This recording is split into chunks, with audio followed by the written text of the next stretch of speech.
Hello, and welcome back to another video with Mr. Mikulski. This is a video that we're going to do a little rapid fire Q&A from some of my greatest fans, you people out there. I'm going to try to keep this video to about 10 minutes or less, but as I go through answering questions that you have, I've got a timer here, so my goal is to try to keep my answers to about a minute or so. Maybe less, maybe a little bit more, but hopefully that lets us keep moving on and get you some answers to your questions. So first we have Cass with a K is saying that they would like to know, number one, do you believe that life on Earth is an anomaly? And if not, why? All right, let's get our clock going and begin. I think that life on Earth, so again, this is my personal opinion here, right? I believe it is not an anomaly in the sense that I do believe, and I have to say it is a belief thing, that life ought to exist, not only here on Earth, but elsewhere within our universe. And I would even hesitate to say that it could very well exist even within our own galaxy, and that we just simply don't have the technology or haven't had enough time with the technology that we have in order to seek out or see or experience that life from other locations. So no, I think life is going to be out there and available. I think it's just a matter that we haven't quite seen it yet. All right, look at that. That was less than a minute. Okay, next question. When the Earth is inevitably sucked dry of resources, what do you think the correct path to continue on is, along with preparation to Earth dying? So, if I understand this correctly, I think the idea behind the question is if Earth is, we as humans, we wipe all the resources clear off of the Earth, that basically it's no longer inhabitable for us as living species. What would we do? What would be the next path?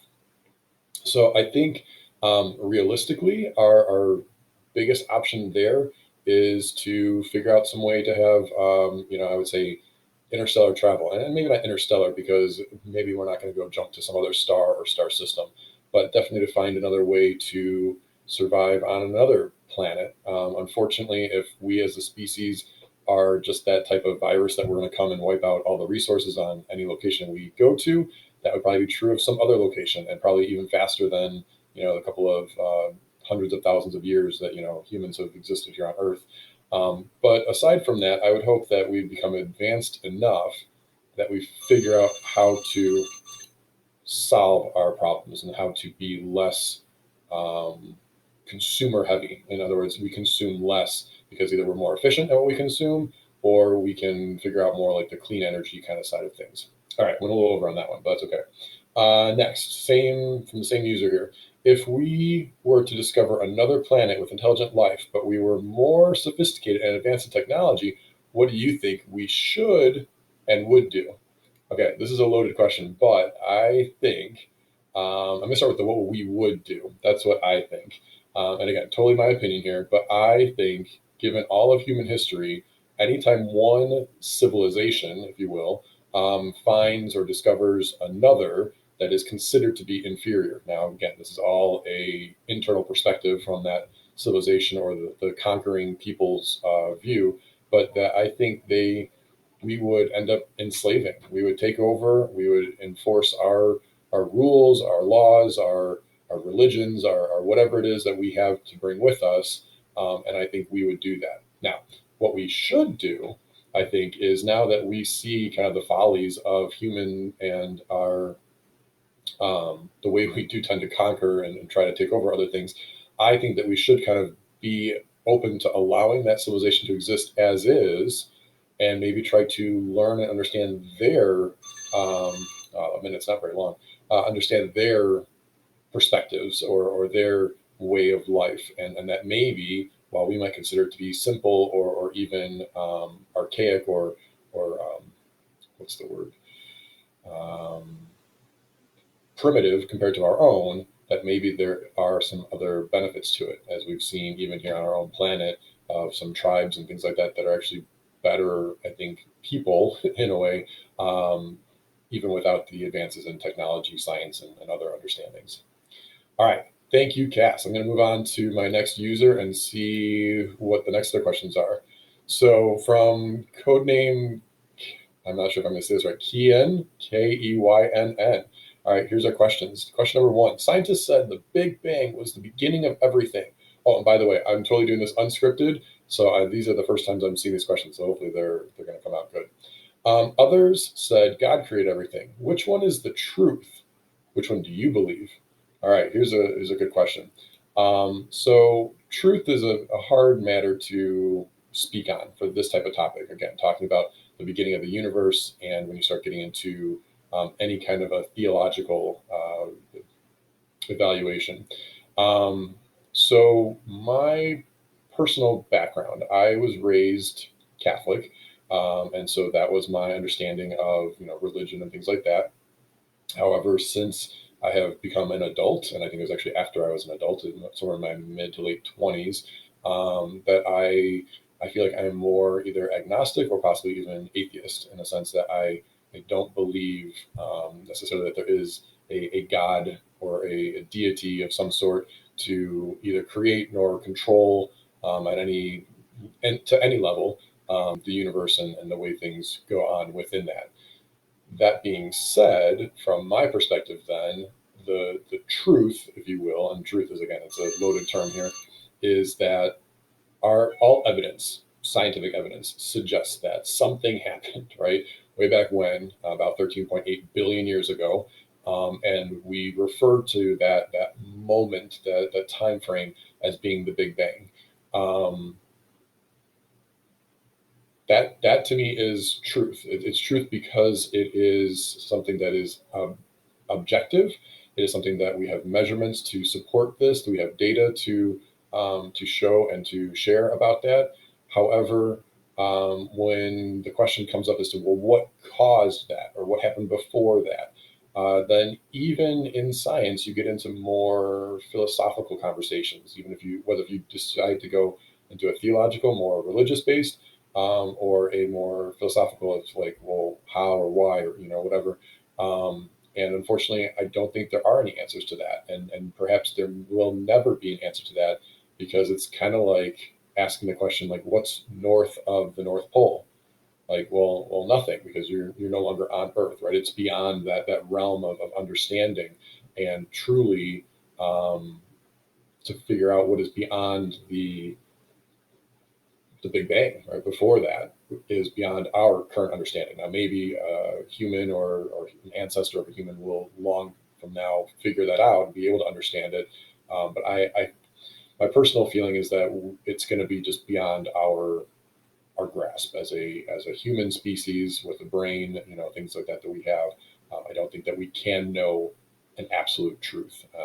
That's challenging, but that I think also leaves it open for different interpretations. Whether if you have a religious viewpoint of the universe, or if you have a non-religious viewpoint of the universe, I think either one can certainly be valid and or help you to live out your life in a fulfilling way. And that's why I also feel like, while my views have shifted back and forth over time, I don't feel that there's any reason to look down on somebody for having a different view than my own, because I've probably shared a similar view at some point in my life. Okay, that was a bit long, but I hope that helped. Just give you something. All right, question number two, from Kyan or Kayan. I'm not even sure how to say it. Sorry, Kian. I'm really curious about how people many years ago found the constellations. I'm really amazed. Can you explain how? Okay, so the simple answer to this is that they opened their eyes and looked outside at night. They found them. Like, they just looked up and they were there. The constellations are not a thing, right? They're just. It's like, take a bunch of marbles or a bunch of small pieces of food or candy or sticks or rocks, whatever, and throw them on the ground. All right, just randomly throw them on the ground. Now, once they're there, go look and find a pattern. Right? Humans are awesome at finding patterns. In fact, that's like one of the things that developed like our scientific, inquiry and whatnot, is that we look for patterns and things. The problem with that is it's both one of our greatest assets, as well as probably one of the things that hinders us the most, from the standpoint of, we look for patterns even though there aren't always patterns there. If you look at like where the stars are truly located and you account for their depth, they're nowhere near each other, even within a single constellation. But from our perspective, all of the sky is like one kind of two-dimensional sheet or sphere, if you will, surface that encapsulates Earth. And so therefore it's just a way that people told stories to themselves, to each other, to their next generations, and that kind of helped them understand and explain the world around them. Okay, one more question, then I'm going to probably stop this video for today. But the next one is, does scientists believe in God? Scientists, do they believe in God? Okay, so something like that. My wholehearted answer to this is yes. I think they're going to have a mix. You're going to have some that completely do believe in God. In fact, to that point, I know of, and I don't know their names off the top of my head, but that there are some very religious people being like, again, in the Catholic faith, anyways, or Christianity, cardinals and priests and bishops and other people who are even like higher up in that hierarchy, that are also scientists. And I think that is not mutually exclusive. You can have one and the other. And again, that's how I felt my understanding of religion and science definitely merged together at a younger age. Are there scientists that don't believe in God? Yeah, for sure. In fact, Richard Dawkins is one who's more into biology and things, but he is one of the more famous atheists that will go on and do debates against theists, people who have that religious background. And so it's fascinating, but I think that those things are not mutually exclusive. You can both have a sound belief in a religion and or God, as well as in science. I think the issue that comes up is when people use religion to explain science, or you try to use science to explain religion. They are two separate categories. And from my perspective, and I think from many people's perspectives, they're not meant to overlap or replace one another. They are kind of two different things. If you want spiritual advice or how to, you know, answer questions about the religion and the faith and things like that, then seek out your religious side of things. If you are looking for an objective answer that is based in science and data and evidence, look to science for that, right? Don't look to religion to answer your scientific questions, and don't look to science to answer your religious questions. They're kind of two separate things. And I think if you can understand or treat them as that such, then to me, I think they can coincide with each other quite peacefully.